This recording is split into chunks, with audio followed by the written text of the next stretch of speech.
Moses is dead, yet the story refuses to end. A mantle falls on Joshua, a soldier with a servant's heart, staring at a river that won't move and walls that don't blink. How do you lead an anxious nation into a land of giants with nothing but a promise? Watch as silence topples fortresses, a scarlet thread saves a city traitor, and the sun itself lingers to witness a vow. The real battle isn't steel on stone, it's faith under pressure. Ready to cross? After Moses, the mantle falls. Word moves through the camp like a chill. Moses is gone. No farewell parade, no thunderclap, just an empty tent and a mountain that keeps its secrets. In the hush that follows, all eyes drift to Joshua. He doesn't ask for them. He doesn't posture. He stands with the river ahead, swollen, fast, impossible, and a nation behind, restless as a herd before a storm. Then comes the voice that once split seas and silenced kings, pressing across his chest like a hand. Moses, my servant, is dead. Now arise, cross this Jordan, be strong and courageous. The words don't flatter. They commission. They weigh more than bronze armor and yet feel like breath. Joshua exhales. He isn't Moses. Different staff, different scars, same God. You can almost feel the question hanging in the air. How do you lead people through water that says no, toward walls that never say please? Joshua calls the officers, not with trumpets, but with the certainty of someone who has already crossed in his mind. Pass through the camp. Tell the people, prepare provisions. In 3 days we cross. 3 days, enough time to pack, to panic, to pray. Enough time for rumors to grow teeth. What if the river stays wild? What if Jericho laughs? Joshua's face doesn't answer rumors. He moves to the eastern tribes, the Reubenites, the Gadites, and half of Manasseh, warriors who already have land on this side of the water. Comfort can be a chain, can it? He reminds them of their vow. Your families can rest here, but your fighting men cross first. Lead the line. Don't let ease make you forget courage. They don't flinch. Their reply cuts clean through the camp's anxiety. Everything you command, we will do. Wherever you send us, we will go. Only be strong and courageous. You can hear the echo of the phrase like a chorus learned in a hard school. Strength isn't a feeling. It's a decision backed by motion. Courage the same. The officers spread the word. Fires shrink to coals. Provisions are measured. Sling stones are checked for balance. Mothers bind travel bread. Fathers test spear tips against light. Somewhere, a young soldier stares at the river and swallows hard. Faith isn't louder than fear. It just walks first. He reads by ember light, lips moving without sound. Not strategy first, scripture. The law he was told to keep day and night, so his steps don't drift. He traces a line on the margin with a blunt stylus, then looks toward Jericho's dark silhouette. Fear visits, as it always does before history turns. He doesn't pretend it isn't there. He answers it. Strength is obedience with a pulse. Courage is trust with boots on. The promise returns like a tide. I will be with you wherever you go. He exhales. The map on the ground is marked with stones and twine, currents sketched like ribs. The river is still a problem, but the ark is heavier than the river's argument. At first light, he summons the priests. The plan is simple enough to sound reckless. The ark goes first. The people keep their distance, holy space, not hesitation. Sanctify yourselves, he tells the captains later. Tomorrow you'll see what God does. Word spreads again, but this time it carries charge instead of panic. Tether ropes are coiled. Travel jars are sealed. Children lift the stones they'll soon stack as memory. Somewhere across the water, Jericho's lookouts shade their eyes and squint. Joshua moves along the front ranks, voice even, eyes bright with something steadier than bravado. Keep 2,000 cubits behind the ark, he tells the captains. Space not for doubt, but for reverence, as if the future itself needs a clear path. He gathers the priests. When the soles of your feet touch the water's edge, the river will yield. They glance at the torrent, thick, winter strong, brown with mountain silt. This is not a trickle you step across. This is a living thing that swallows certainty. Yet their hands do not tremble on the poles. The command is simple The risk obvious, the trust louder than both. He turns quietly to two younger men, lean, sand-brown, quick-eyed. No ceremony, just purpose. Go. View the land, especially Jericho. Their names aren't recorded here, but their footsteps will echo. They slip toward the reeds as the sun leans west, sliding into the hush where birds stitch the air and frogs claim the margins like small, defiant sentinels. Across the water, Jericho's battlements darken to teeth. Torches prickle awake along the rim. Walls don't sleep. Fear does not blink. And yet somewhere, behind one shutter, a woman will choose a side before the trumpets ever sound. Joshua lingers at the shoreline long after the spies vanish, listening to the river argue its case. He knows what tomorrow demands: sanctified hearts, steady shoulders, and feet that will make the first impossible step. Courage isn't thunder. It's a priest taking one more pace when the current says stop. He breathes the cold in, lets it sting, and looks back at his people. Grandmothers with braided silver hair, boys hugging bundles of bread, warriors testing javelins against the dim. Tomorrow, he murmurs, wonders. The word isn't hype. It's history arriving on schedule. The scarlet thread, two figures slip from the tamarisk shadows and merge with the crowd. Cloaks dusty, sandals quiet, eyes mapping corners the way ravens map thermals. They time the flow, pivot with a spice cart, and pass under Jericho's arch seconds before the gate slams shut for the night. If courage had a sound, it would be this silence, the kind you feel in your teeth. They don't look up at the walls. They look for a roof. In cities built like clenched fists, roofs are where secrets breathe. A house on the rampart, lantern low, door unbolted, Rahab's. She is known, yes, for what men buy in the dark, but also for hearing things. Traders talk after wine. Guards loosen tongues at dawn. She reads the city's pulse like a midwife reads breath. She doesn't ask names. She asks something braver. You're Hebrews, aren't you? No tremor, just fact. Before answers can tangle, a shout rises from the street, orders from the king's men. Word travels fast when fear does. Rahab moves with the speed of someone who's already chosen a side. Roof. Now, she lifts a reed mat. Beneath it, flax stalks lie in neat, sun-dried rows. The city's harvest, now a hiding place. She opens the door a fraction. Yes, the men came to me, she says evenly. I didn't know where they were from. They left at dusk when the gate was about to close. If you hurry, you might catch them. The patrol surges for the stairs, then bolts for the gate instead, boots slapping stone, curses snapping like whips.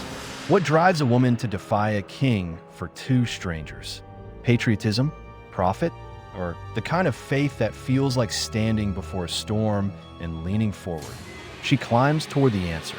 I know, she whispers, and it lands heavier than a shout. I know the Lord has given you this land. Our courage melted the day we heard what happened at the sea and to the kings east of the Jordan. No one here has any fight left. A city of stone with a heart of wax. Who would have guessed? She doesn't waste a moment. Swear to me, by the name of your God. Show kindness to my father, my mother, my brothers, my sisters, everyone in my house. The older spy studies her. This woman who trades in secrets but speaks like a prophet. He nods once. Our life for yours, if you do not betray us. Tie a scarlet cord in this window. Bring your family under this roof. When the city falls, the house with the sign stands. Simple terms, razor-sharp conditions. Then go to the hills, she says, hide 3 days until the pursuers return. The road to the ford is watched. She crosses to the wall, loosens a rope, and sets it over the edge. The street yawns below like a dark mouth. The younger spy peeks over the rim, jaw tight. It's a long way down, too long to fall, just short enough to pray. They clasp her forearm, a soldier's promise, not a customer's coin. Keep the cord, keep silent, keep them inside. There's no parchment contract, just oaths traded in the open air. Trust is the only currency that spends in nights like this. They wait as ordered, 3 long days. Below, pursuers sweep the roads like combs through tangled hair. Dust plumes mark each search party. Curses echo off the wadi walls. The spies ration silence and stale bread. They count shadows. They memorize patrol rhythms the way scribes memorize lines. Faith is loud in the city tonight. On the hillside, it whispers and holds still. They skirt the fords, always a bend away from soldiers, and meet the river where reeds bow and frogs gossip. No triumphal splash, just careful steps, water to the waist, then to the chest, then shallows and sand. Behind them, the city glows like an ember cupped in stone hands. In one high window, a slash of red holds steady against the breeze. A promise staked to a wall that thinks it cannot fall. Their report is clean and bright as a drawn blade. The land is given into our hands. All who live there, hearts melted. They don't say Rahab saved our lives. They don't need to. The certainty on their faces does the talking. Joshua nods, the kind of nod that ends a chapter and begins a crossing. He looks past them, toward the priests, toward the ark sleeping under its veil, toward the river that has argued long enough. Tomorrow, the argument ends. Meanwhile, the house on the wall becomes a lifeboat. Rahab works the city's currents with practiced ease. She sends messages that sound like invitations to a family meal and feel like rescue. Skeptical brothers murmur, then go silent when they see the cord. It's colored too much like blood to ignore. Does she think about another night when paint on door frames meant survival? Maybe. She doesn't preach. She prepares. Water jars, bread, blankets, a place for each head to rest beneath a roof that has a future stitched into it. There are rules, hard ones. No one leaves, she tells them, voice soft but iron true. Anyone outside when they come, his blood is on his own head. Her mother's eyes glisten. Her youngest brother bristles. Her father studies her as if seeing the spine beneath the reputation. Daughter, he says, and it's a prayer more than a word. Outside, the patrols tramp past. Inside, the family learns to wait. Back in camp, Joshua's orders sweep like a clean wind. Sanctify yourselves. The priests flex sore shoulders and check knots on the poles. Captains confirm lines, mothers count children, and boys debate which stone they'll carry from the river when it splits, because it will split. The spies sleep at last, faces slack with the peace that follows a promise kept. Tomorrow, the ark will move. Feet will find water. Water will learn obedience. In a high window, a red cord will sway and wait for the sound that will change its meaning from warning to rescue. And somewhere on the ridge, a commander will whisper the same words he was given on the day loss became leadership. Be strong, be courageous, and the ground at last will listen. Crossing the Jordan moving day. No ladders, no boats, no engineering. Just a people stepping toward a river that does not care who they are. The water runs loud and brown, shoulders high from winter melt, full of upstream stories and downstream warning. Joshua lifts his hand. The priests nod once. They walk. The first sandal kisses the edge. Nothing. Another step, ankle, calf, knee, and then the impossible begins quietly, as most holy things do.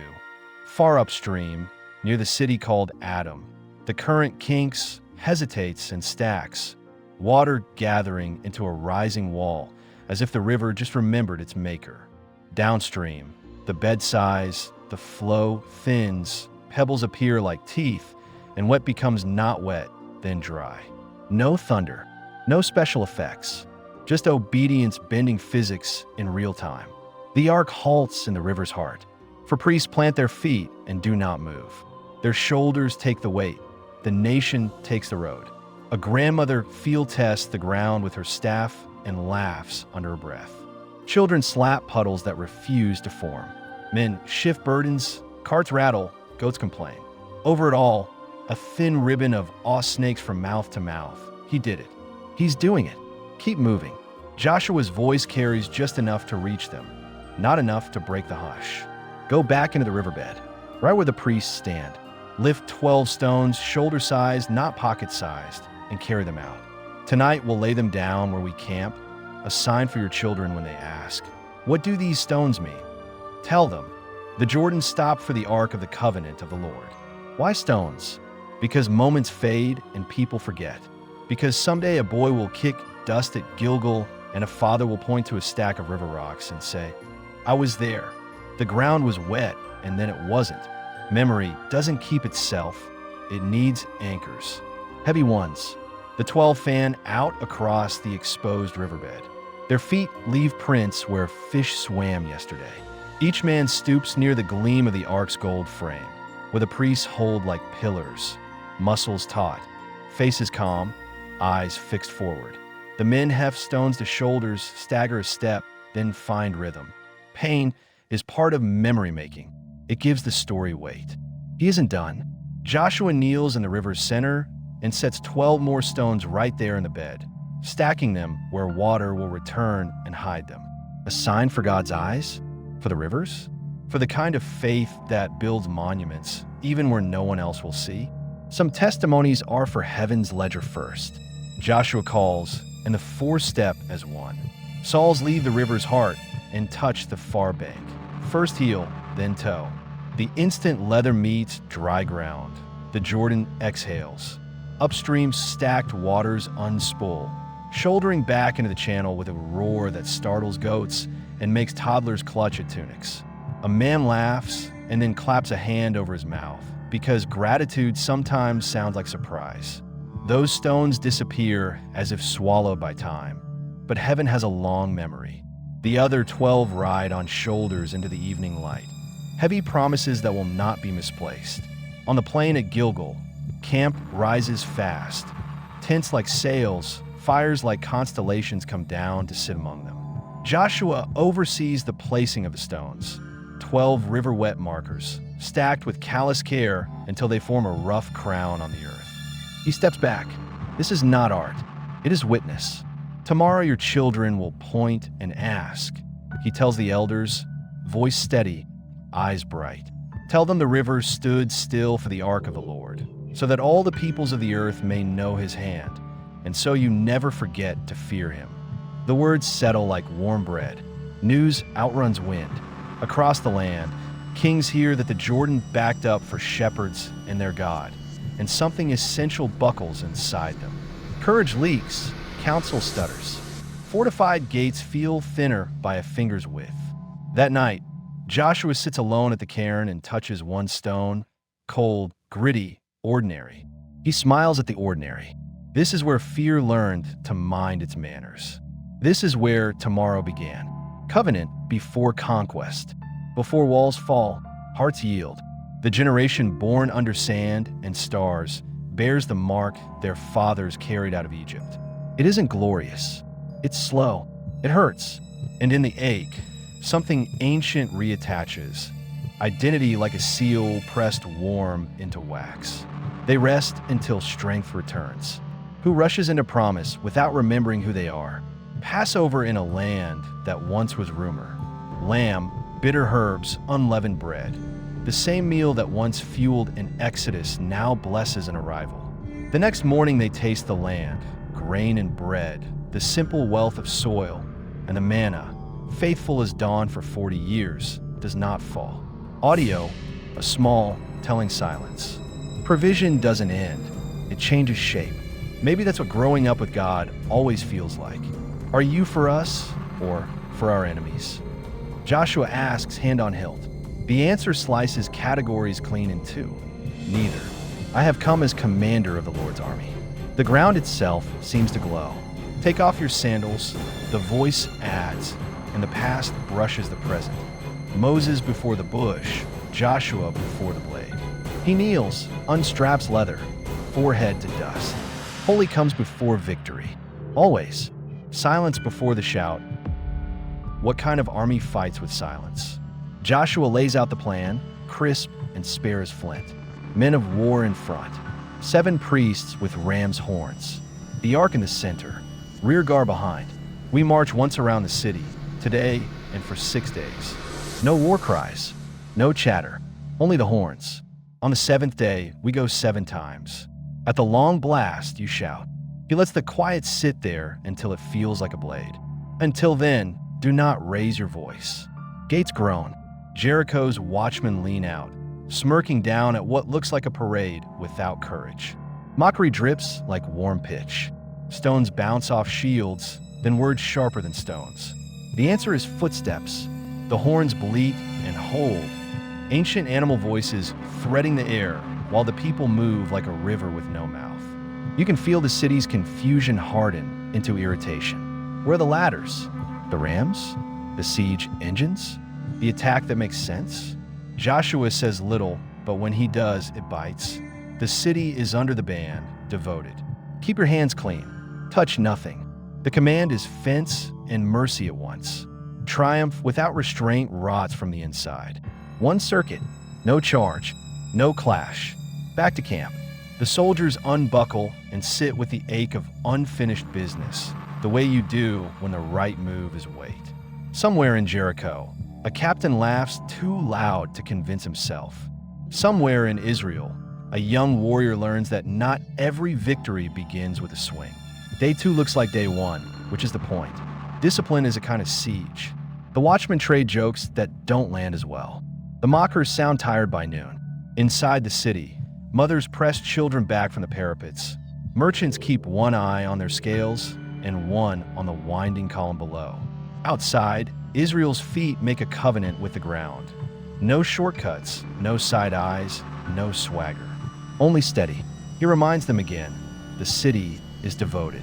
No plunder, no private souvenirs of victory. That's how Rot walks into a camp dressed as success. Soldiers nod, some slowly, some too quickly. In a high window, a family sits close. Rahab's father counting breaths. Rahab's hand on the knot of that scarlet cord like a prayer she can feel. By day 5, Jericho's laughter has learned caution. Insults get whispered, not hurled. Buckets stop splashing from the wall when the ark passes. The city senses something in the silence, the way animals sense a storm before clouds appear. Day 6 presses the bruise. Another single circuit, another return to camp, another night with sword sheathed. Obedience is repetitive on purpose. It sands the soul until the heart gleams. Tomorrow is different. 7 circuits, a long blast, a shout. What can a voice do to stone? What can breath do to a wall? We're about to find out. 6th circuit, breaths come ragged, but the silence holds. Jericho's ramparts are crowded now. No jeers, only thin eyes and white knuckles. The 7th begins slower, heavier, like a bow drawn to its limit. At the final corner, Joshua stops, turns, not to the walls, but to the people. Wait for the long blast, he says, voice low and clear. Then shout, because the Lord has given you the city. Everything is devoted. Only Rahab and all who are with her live. Silver, gold, bronze, iron into the treasury. Keep yourselves clean. The shout tears free, not wild chaos, but a single human thunder riding the horn spine. Jericho shudders. The face of the wall slumps into itself. Stones coughing dust, battlements shearing like stale bread. Where pride once stood, there's only falling. Joshua's scouts bolt for it. The door splinters under their shoulders. Rahab gathers her family with the reflex of someone who has planned this moment down to the breath. Arms, blankets, names called and answered. They spill into daylight as the city comes apart behind them. Devotion burns the rot. Metal is taken to the treasury. Hands stay clean because they were told to. This is not looting. This is obedience finishing what faith began. Joshua steps through the settling dust and looks back at the ruin, a caution laid bare. Cursed be the man who rebuilds this city, he declares. At the cost of his firstborn, he will lay its foundation. At the cost of his youngest, he will set up its gates. The words hang in the heat like a closed door. The ark's veil lifts in the breeze. The nation exhales. Walls fell because hearts did first, but victories carry shadows, and some seeds, if planted, will grow in the dark.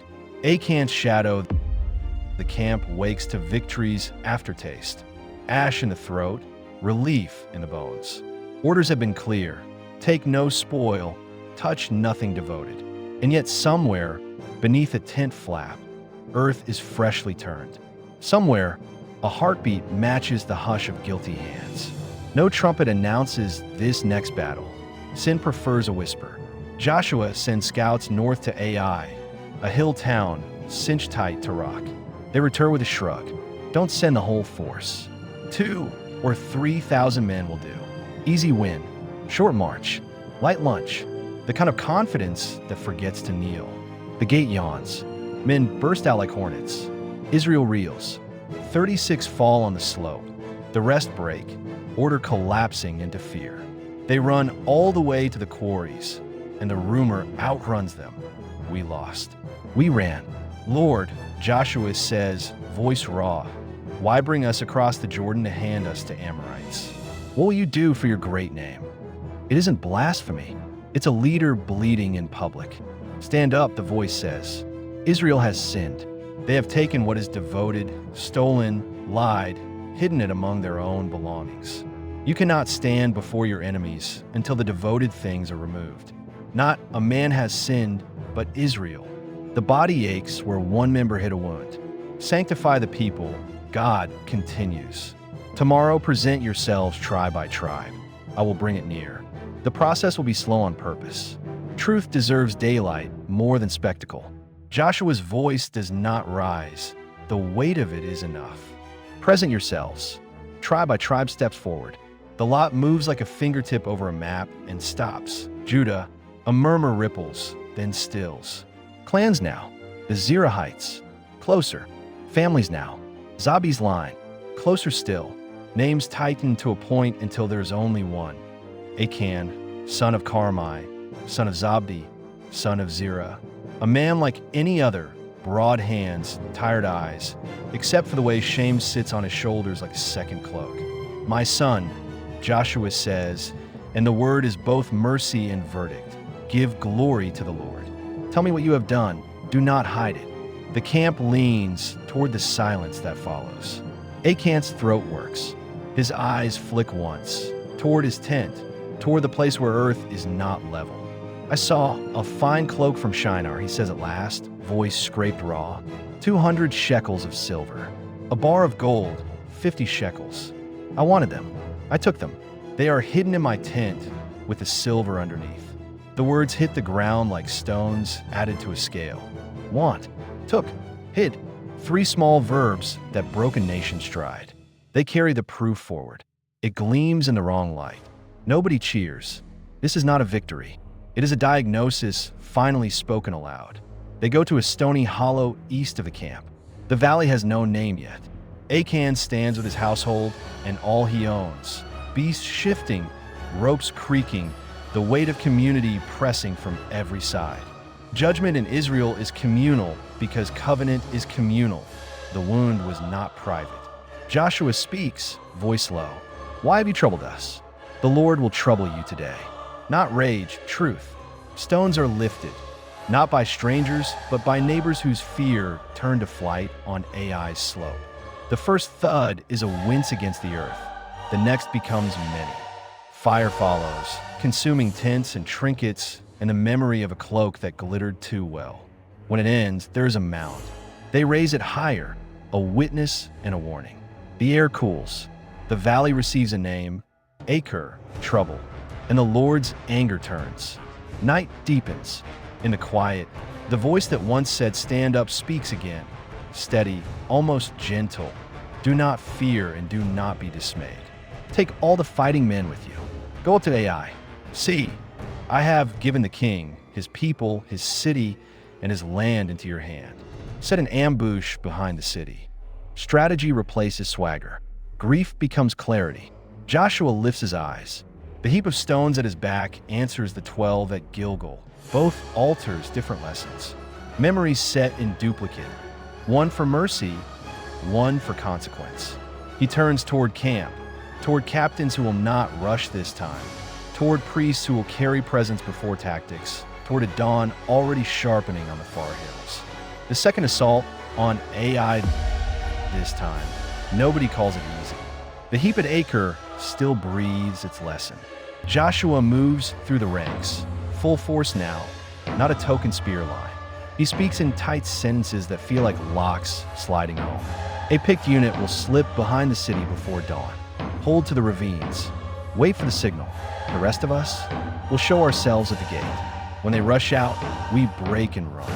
Don't panic, perform it. Draw them far. When the smoke rises, turn. Strategy, not swagger. Discipline, not noise. The ambush flows into the land's ribs and disappears. Above, stars thin into gray. Joshua stays with the main body, the arc-centered priest calm beneath the poles. Presence before tactics, always. He looks once toward the cairn at Acre, a dark knuckle on the plain, then fixes on Ai. Failure has a shape, so does redemption. Which one will the city learn today? They see Israel's front line, leaner than expected, deliberately exposed, and the same overconfidence that burned Israel last time warms Ai now. You can almost hear the taunt forming on their lips. Joshua gives a small, precise gesture, and the front ranks begin to fall back, controlled, measured, an elegant lie that looks exactly like fear. How far will Ai run from safety? How long can a city live with its back unguarded? The answer waits in the shadows, counting heartbeats, eyes on a single signal that hasn't lifted. Yet, nothing moves until everything does. Behind the city, men rise from stone like the hill grew them. The ambush floods through the open gate. No guards left to blink. Roof thatch leaps into flame. Smoke muscles upward, black and certain, laying a new sky over Ai. For a heartbeat, they try to name it fog, dust, a trick of heat. Then the shape of loss becomes unmistakable. Home is burning. The cheer in their throats curdles into silence. Joshua does not lower his arm. Obedience can be a long, shaking hold. When the column sees the signal fulfilled, smoke lifting like a banner, they pivot. The rearward fall becomes a forward strike, lines tightening with the relief of planned meeting moment. Outside, Ai's warriors hesitate in open ground, hold between two defeats. Turn back to save the city and expose your spine. Keep chasing and lose everything you defend. Panic does the choosing for them, and panic chooses wrong. Israel's front ranks crash like a door slamming shut. Shields mate, spears jab with patient fury. From behind, the ambush surges out of the flaming gate, boxing Ai in its own shadow. Joshua keeps the javelin raised, a human hinge the battle swings on. The king of Ai is spotted, cloak torn, helm askew, trying to herd order from chaos. A wedge forms around him, but wedges are for splitting, and Israel knows where to strike. The circle tightens, the king stumbles, hand seize. He is dragged to Joshua, alive, not as a trophy, but as a lesson. He doesn't drop it, not until the last pocket of resistance is quiet. Strength looks like endurance more than swagger. When the plane settles, he finally lowers the spear and breath returns to the army like a tide that has found shore. They bring him to the city gate, the place where verdicts once sat in shade, and the sentence is carried out. He is hanged until evening, then taken down at sunset, his body covered with a cairn of stones so large it alters the road itself. Memory is not optional in a land that forgets fast. Joshua gives a different order now, one that tastes like mercy after famine. Take the cattle and the spoil for yourselves, just as the Lord said. Obedience doesn't always mean empty hands. Today it means honest ones. The fires finish their work. Ai becomes a heap and a byword. The map rewritten with ash. War pauses for worship. Joshua builds an altar on Mount Ebal. Uncut stones, no iron shaping what God already made. Offering smoke upward. Then he copies the law on a plaster, lines dark and sure. Half the tribes face Gerizim for blessing, half Ebal for warning. Priests stand with the ark in the middle, as if truth itself requires a heartbeat. Joshua reads all of it.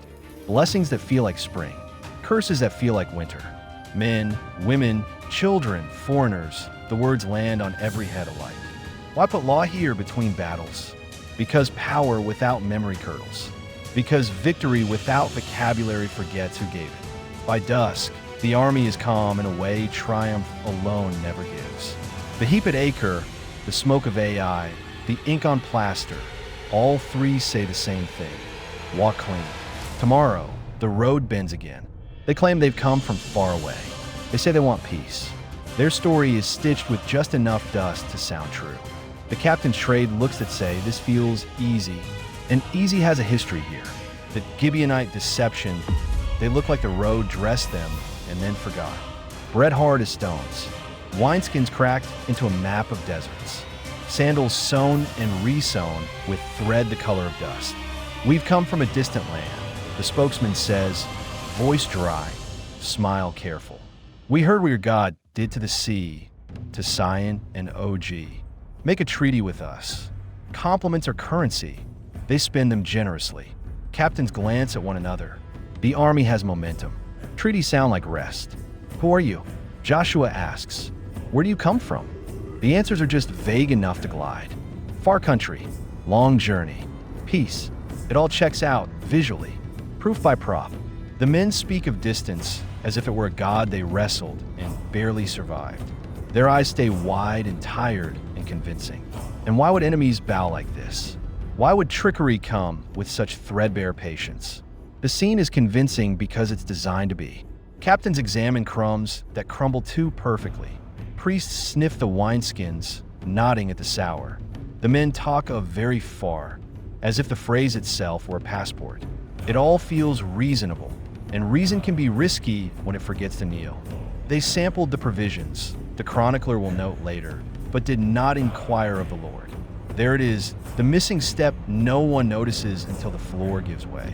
Joshua makes peace, swears an oath by the Lord, and the leaders seal it with the kind of public promise you don't back away from without breaking more than a treaty. For a moment, relief moves through the camp like shade. A treaty means one less siege, one more night of sleep. But truth works on its own clock. On the third day, because of course it is the third day, scouts return with faces that say the quiet part out loud. Gibeon isn't far. It's next door. Those pilgrims live in fortified towns within a morning's march.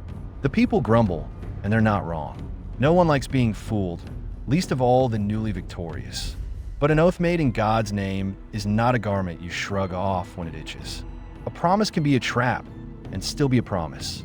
Joshua summons the travelers. No shouting, just the truth laid bare. Why did you deceive us? He asks. The spokesman doesn't flinch. We feared for our lives because of you.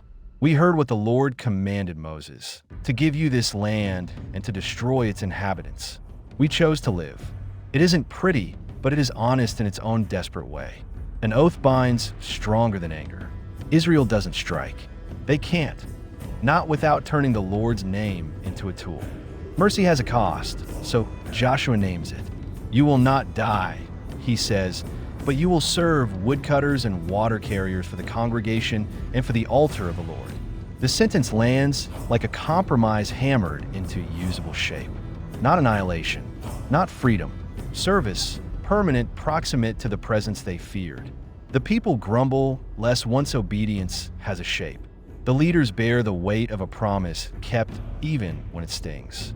Faithfulness is not always applauded in the moment. Sometimes it's just not punished.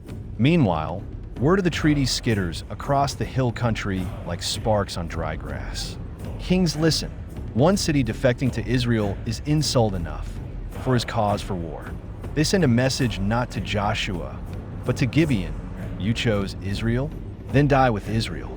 Armies mass. Jerusalem, Hebron, Jarmuth, Lachish, Eglon. Names that feel like stone in the mouth.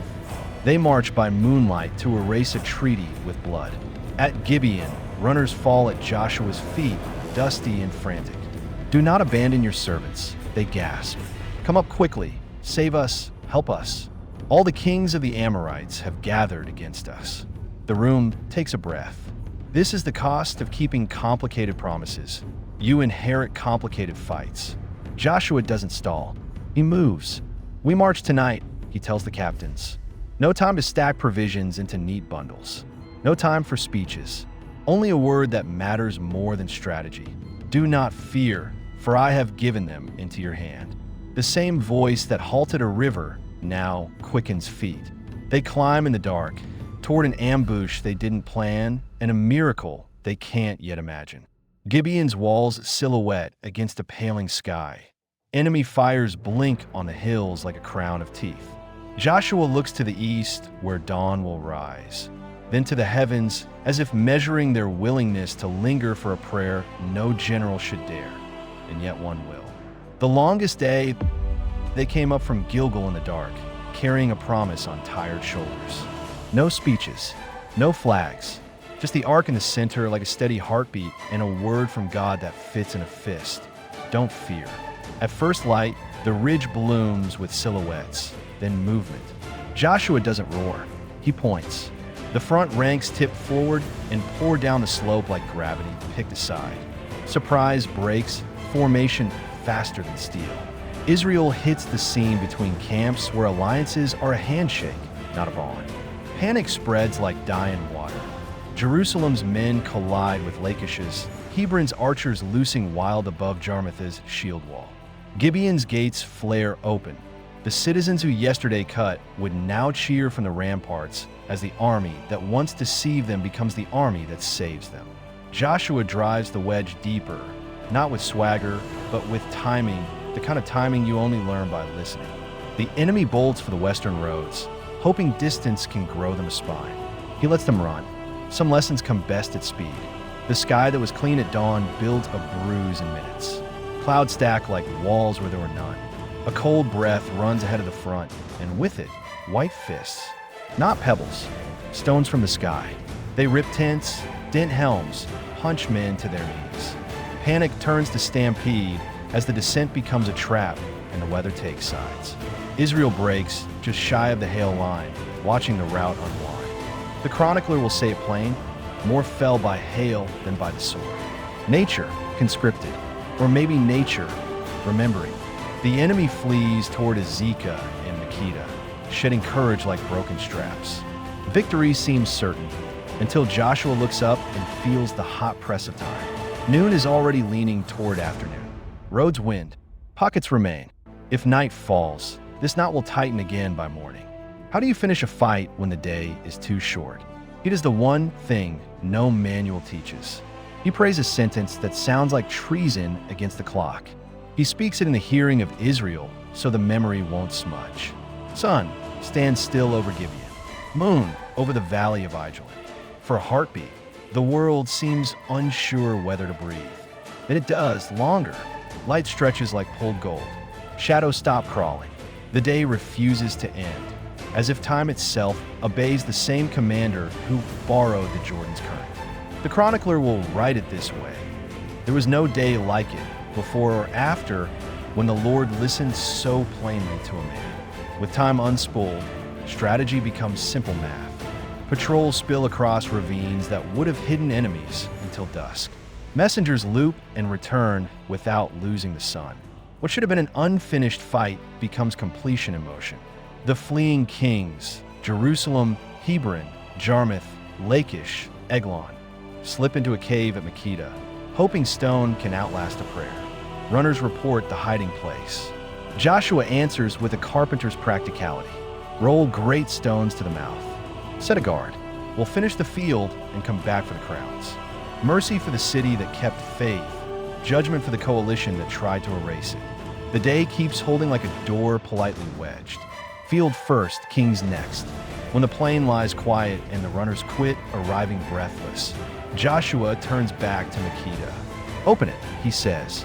5 men are hauled out blinking, dust-caked, small in the kind of daylight that tells the truth. Jerusalem's king, chin lifted to hide the tremor. Hebron's, eyes hard. Jarmuth's, still calculating. Lachish and Eglon, gray at the edges. They look like what they are, leaders who lost the weather, the day, and the argument. Joshua calls his captains. Come here, put your feet on the necks of these kings. Not to humiliate, but to teach in muscle memory what God has already said with hail and hours. Do not fear or be dismayed. Joshua tells them, voice even, not loud. Be strong and courageous, for the Lord will do this to all your enemies. The sentence lands like a key, turning something ancient inside the man. Courage warming bone, not just skin. At evening, because law loves boundaries, they are taken down. The cave that once hid crowns becomes a tomb. Great rocks seal the mouth, a permanent headline carved in weight. The camera lingers on the stacked boulders, date and verdict without ink. The sun still holds. There's enough light left for follow-through. Joshua moves the campaign like a carpenter working down a board. Makeda first, then Libnah, Lachish next, where a second army rushes to help and learns the same weather. Eglon after, Hebron, Debir. Mercy where oaths bind, judgment where defiance digs in. The pattern is not rage. It's order. Is conquest simple? No. The chronicler isn't selling a children's story. He's telling you what it costs to keep a promise in a land that has forgotten how. Cities fall not because Israel is loud, but because God keeps leaning time and tide in one direction long enough for obedience to finish the work. When the light finally releases its grip, the army feels the day fold, a hinge closing on history. Somewhere in camp, an old soldier looks at the sky and whispers what everyone is thinking. We were given hours we did not deserve. What will we do with the ones that come next? Joshua sits on a ridge above the tents, the cairn of the 5 sealed in the valley, Gibeon safe behind him. He doesn't gloat. He counts. Stones, cities, lessons. He hears again the quiet sentence that carried them up the slope in the dark. Do not fear, and realizes it wasn't just for a battle. It was for the kind of life you have to live when days stretch and responsibility stretches with them. North and south, the south quiets. Not perfectly, not forever, but enough that the roads learn to be roads again.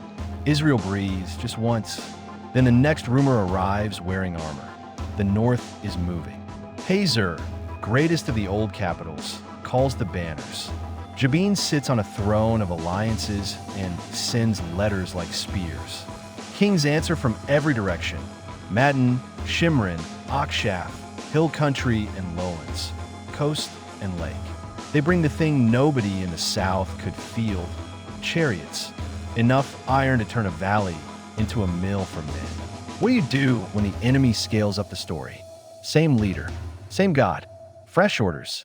Joshua climbs to a ridge and studies the north, a chessboard loaded with horses and wheels.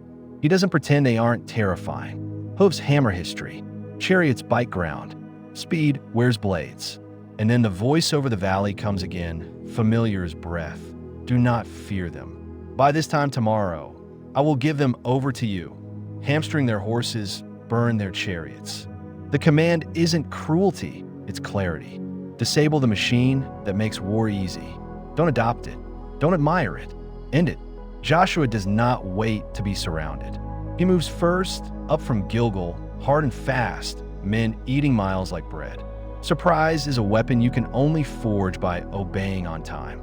The ark finds center, priests plant, and the army pours toward the lakeshore where reeds flicker like 1,000 small flags. The field looks unwinnable until it isn't. The first crash is not triumph, it's collision. Then formation turns to flow. The lake hems the chariot's arc. The wetlands steal their speed. Wheels bog. Rains tangle. Ire hates mud. Faith loves timing. What began as a thunder of certainty becomes a writhing of wheels and an argument with terrain God already edited. The lakeshore becomes a teacher. Speed dies in reeds. Precision thrives where wheels can't. Squads pivot to flanks. One team anchors shields. The next hooks spearheads low. Horses rear, not from cruelty, but from clarity. Hamstrings nicked, momentum ends. It feels brutal because war is brutal, but the command is surgical. Dismantle the machine so this field can't be rebuilt tomorrow. Once the hinge breaks, the door swings fast. The coalition's center buckles. Wings try to fold back and instead tangle. Israel doesn't chase glory. They chase order. Push, anchor, peel, press. The ark stays steady behind them, a gold heartbeat that never hurries and never sleeps. By noon, the plain writes a new sentence. Chariots burn. Horses are led aside, breathy and confused, tended after the cut. They won't die, but they won't pull war again. The edge of the field dissolves into flight. North toward Sidon's approaches, east toward the valley of Mizpeh. Runners split to seal exits, not to count heads. Joshua's orders ride the wind. Break the bow, burn the cart, inhabit. Hazor remains, the head that taught the limbs to move. Its crown hasn't felt fire in generations. That's where they go next. Head to the root, or the limbs will grow back. Hazor is the root. Its markets funded the chariot foundries. Its letters stitched the Northern Pact. Its king, Gibeon, trusted iron and alliances more than weather and timing.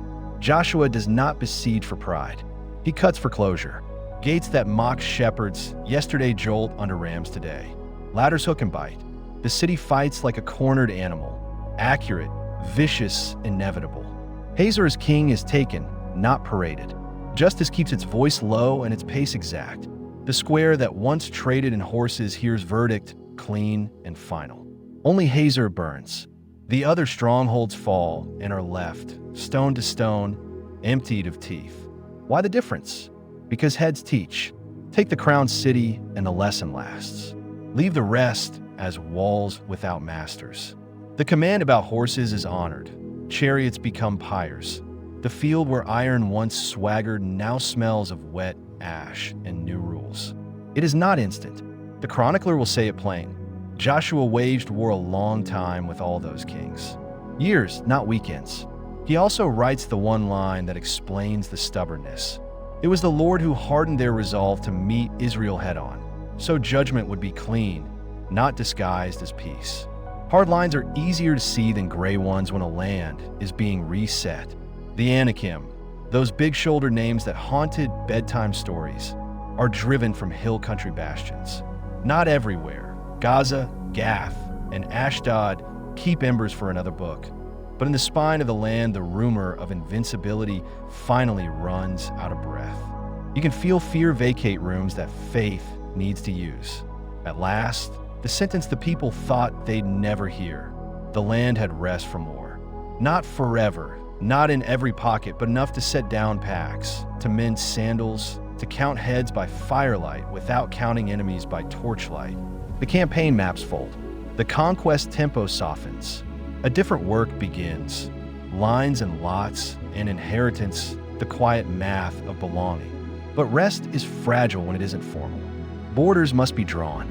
Cities of refuge must be named. Vows must be remembered in peacetime as fiercely as they were in battle.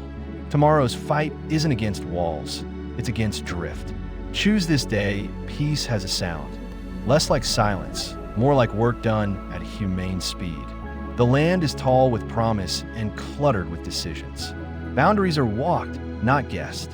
Lines are drawn with twine and patient feet. Tribes gather to hear lots cast. A randomness that isn't random when heaven holds a bowl. This valley for you, that ridge for them. It isn't about prestige, it's about belonging. The map stops being rumor and starts being home. The Levites receive cities, not a province. 48 dotted lanterns across the land, because presence should never be far. And in a mercy that tastes like justice done right, cities of refuge are named: Kadesh, Shechem, Hebron in the hills, Bezer, Ramoth, Golan beyond the river. If blood runs hot and hands do what mouths regret, there will be a gate where a man can breathe long enough to be heard. What kind of God builds breaks into a culture? The kind who expects humans to be human and still insists on hope. At Gilgal, the eastern tribes, Reuben, Gad, and the half-tribe of Manasseh, shoulder packs. Their vow is complete. They fought first and longest. Now it's time to go home across the Jordan, back to the fields they've scarcely seen since the first trumpet by Jericho. Joshua blesses them with a father's economy. Return with great wealth, flocks, silver, gold, bronze, iron. Share it with your households. It feels like a period at the end of a very long sentence. Word hits Shiloh like a slap. An altar? That big? On the border? The assembly gathers fast, zeal hot, memories of Achan still tender. Are they already breaking faith? Someone mutters. Are we splitting before we've settled? It wouldn't be the first time a good season unraveled at the river. Swords clink. Voices harden. War is a familiar code. It fits too easily. Joshua chooses a better first move, a delegation, not an army. Phinehas the priest leads, flanked by 10 chiefs, one from each tribe on the west. They cross with faces set, not to flatter, but to listen or to accuse if listening fails. Why this? Phinehas asks, voice clipped but not cruel. To build an altar against the Lord? To rebel already? We still carry the scar of Peor. We still remember Achan. If today you turn from him, tomorrow his anger finds us all. It's more plea than prosecution, but the warning is real. The Eastern leaders don't flinch. They step forward together, hands open. The Lord, God of gods, he knows, they say, and let Israel know, not for burnt offerings, not for sacrifice. We built this as a witness between us and you, a sign for our children. So when someone someday says, you have no share in the Lord, we'll point here and answer, see this? The river divides our land, not our worship. This altar won't burn. It will remember. Sometimes the right fight is the one you back away from. Phinehas smiles like a man set free from a bad dream. Today we know the Lord is among us, he says. You have rescued Israel from the Lord's hand by not rebelling. The report at Shiloh is joy, not judgment. Swords go quiet in their sheaths. The altar keeps its name, witness. A border that could have become a scar becomes a reminder instead. He has seen seas split, walls sigh, hail choose sides, and time pause. Today he does something stranger. He asks free people to stay free. He rehearses the story the way you name your children. Abraham to Egypt to wilderness to home. Thread unbroken. Then the point, if serving the Lord feels heavy to you, choose gods of river or desert. But as for me and my house, he leaves the last words on the air like a dare everyone wants to answer. The people do, loud, unanimous. Choice made again in daylight. This will hear us, he says, half metaphor, half warning. A witness taller than a man, rough as truth. The assembly disperses with the peace that follows a decision finally said aloud. Work resumes. So does worship. Joseph's bones, promised a home centuries ago, are buried at Shechem. Promise kept. Eleazar, son of Aaron, rests at Gibeah. And Joshua, servant, soldier, stubbornly faithful, dies at 110, buried in the hills he helped name. No thunder, just a nation that knows where its feet belong. Tap to watch the book of Jacob next.